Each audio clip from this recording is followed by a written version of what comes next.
زموږ د وخت تر ټولو مهمه پوښتنه دا نه ده چې ټکنالوژي څه کولی شي، بلکې دا ده چې څه باید وکړي. موږ نن د یوې سترې څپې پر وړاندې ولاړ یو، داسې څپه چې له مصنوعي ځیرکتیا، بایو ټکنالوژي او سایبري ځواکونو سره به نړۍ داسې بدله کړي چې هم حیرانوونکې ده او هم ویرونکې. مصطفی سلیمان په خپل کتاب را روانه څپه د کمینګ ویو کې ښایي چې ټکنالوژي یوازې د پرمختګ وسیله نه ده، بلکې د واک، اخلاقو او انساني ارزښتونو یوه ژوره جګړه هم ده. دا کتاب زموږ د راتلونکي برخلیک تر ټولو مهمې پوښتنې ته ځواب وایي. آیا موږ د ټکنالوژۍ څپه مهارولی شو؟ که ټکنالوژي به موږ مهار کړي. را روانه څپه د 21مې پېړۍ ټکنالوژي، واک او یوه لویه ناحل شوې معما. د مصطفی سلیمان اثر دی چې معاصره ټکنالوژي له سیاسي، اقتصادي او نورو ټولنیزو عواملو سره څېړلې ده. لیکوال د کتاب په پیل کې د بېلابېلو پوهانو، د پوهنتون د استادانو یو شمېر سیاسي څېرو نظرونه راوړي دي. د برطانیا د بهرنیو چارو پخوانی وزیر ډیوډ میلیبند د کتاب په اړه لیکي، دا حیاتي کتاب هممهاله الهام بخښونکی او هم ویرونکی دی. دا د هغه کسانو لپاره تعلیمي پیغام لري چې د ټکنالوژیکي انقلابونو پوهه نه لري، او د هغوی لپاره هم یوه ښکاره ننګونه ده چې دا انقلابونه رهبري کوي. دا کتاب زموږ د راتلونکي په اړه دی، باید ویې لولو او په بنسټ عمل وکړو. پرسټن هاریس د بشري ټکنالوژۍ د مرکز مشر دی، لیکي دا کتاب یو زنګ دی مخکې له دې چې ناوخته شي، باید ژر ځواب شي. مصطفی سلیمان په پوره وضاحت او روڼتیا سره موږ ته دا ښایي چې بې مهاره ټکنالوژي څنګه بشریت له ننګونو سره مخ کوي. دا کتاب د لوستو دی. مصطفی سلیمان د کتاب په پیل کې د ټکنالوژۍ تاریخي شالید وړاندې کوي او ګام په ګام یې د پراخو بدلونونو یادونه کوي. د لیکوال موخه دا ده چې وښایي دا بدلونونه څومره چټک خپاره شوي. که بشریت ته یو څه ورکړي نو یو څه یې ترې اخیستی هم وي. بشر اوس د یو داسې بدلون په دوشل کې دی چې له ځان سره پرمختللې مصنوعي ځیرکتیا لري. تر دې وړاندې داسې ټکنالوژي نه وه لیدل شوې چې دومره لوی بدلون دې راولي او نړۍ دې په داسې ډول بدله کړي چې هم حیرانوونکي وي او هم ویرونکي. یو لور ته که د دې ټکنالوژۍ ګټې ډېرې پراخه او ژورې دي چې په مرسته یې موږ کولی شو د کائناتو رازونه راوسپړو، د اوږدمهاله ناروغیو علاج پرې وکړو، کرنه بدله کړو، د هنر او فرهنګ نوې بڼه رامنځته کړو او یوه روغتیا لرونکې نړۍ پرې جوړه کړو. خو بل لور ته د دې ټکنالوژۍ خطرونه هم ډېر دي او د AI له وجې به داسې سیسټمونه جوړ شي چې زموږ له کنټروله به بهر وي. موږ په داسې مرحله کې یو چې د راتلونکي بېساره امکاناتو او د داسې خطرونو ترمنځ انتخاب وکړو چې د چا په تصور کې هم نه وي. د انسانانو دا پرېکړه په دې برخلیک ټاکونکې ده چې یا به یې پر ټکنالوژۍ برلاسي کړي او یا به یې د خطرونو کار کړي. لیکوال یادونه کوي، له ډېره وخته مې د مصنوعي ځیرکتیا د ناوړه اغېزو د مخنیوي په وړاندې د دروازو شاته بحثونه کړي، خو دا چې اوس دا اغېزې برڅېړل شوي نو باید په عامه توګه مطرح شي. همدارنګه په دې کتاب کې لیکوال د بېلابېلو هیوادونو ترمنځ هستوي ګواښونه، چټک سایبري بریدونه، اتومات جنګونه جوړې شوي وباګانې اټکل کړي دي.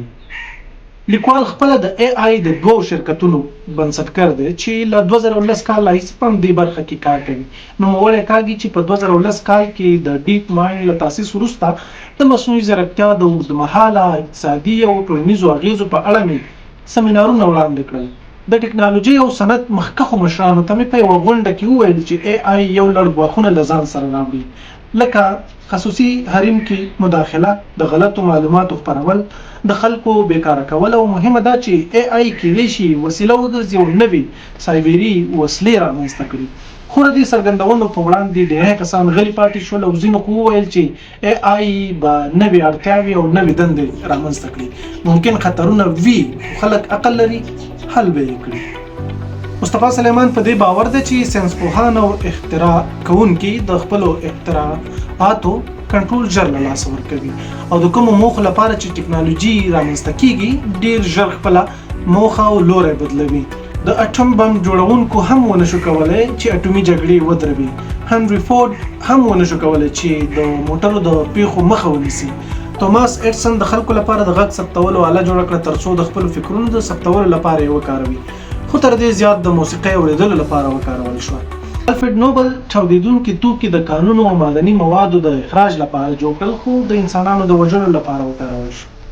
ګوتنبرګ یوازې د بایبل لپاره د چاپ ماشین جوړ کړ، خو مطبوعاتو، ساینس او نور اصلاحاتو ته یې لاره هواره کړه چې د کاتولیکي کلیسا لپاره ستر ګواښ شو.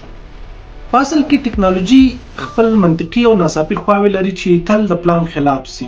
دا کتاب چې 455 مخه لري بیخي ډېر مهم موضوعات بحث کوي.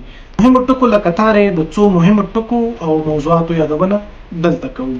لومړی دا کتاب د ټکنالوژۍ د نوو څپو په اړه دوه ګونی ماهیت وړاندې کوي. یعنې ټکنالوژي کولی شي چې هم د پرمختګ پیاوړې وسیله وګرځي او هم د ګډوډۍ یو ستر لامل. د دې دوه ګوني طبیعت درک کول اړین دي څو وکولی شي د ټکنالوژۍ له چټکو بدلونونو او ټولنیزو اغېزو سره هوښیارانه چلند وکړو. دوهم یې اخلاقي اصول او ارزښتونه بحث کړي. دا کتاب ټینګار کوي چې د ټکنالوژۍ پراختیا باید د اخلاقي چوکاټونو پر بنسټ وي. د ټکنالوژۍ له ودې سره باید اخلاقي معیارونه هم وده وکړي ترڅو د بشریت د خدمت لامل وګرځي نه د تباهۍ. دریم د قدرت ویش او کنټرول ته کتنه کوي. لیکوال دا په ډاګه کوي چې ټکنالوژي څنګه د ټولنیز واک توازن بدلوي. که ټکنالوژي د څو محدودو کسانو په واک کې پاتې شي دا به نابرابري لا ډېره کړي. نو دا مهمه ده باید پوه شو چې څوک واک پرې لري او دا واک څنګه کارول کیږي. او څلورم ټکی پکې د حکومت رول دی. دا کتاب ښایي چې مؤثره حکومتداري او قانون جوړونه باید د ټکنالوژۍ له بدلون سره هممهاله وده وکړي.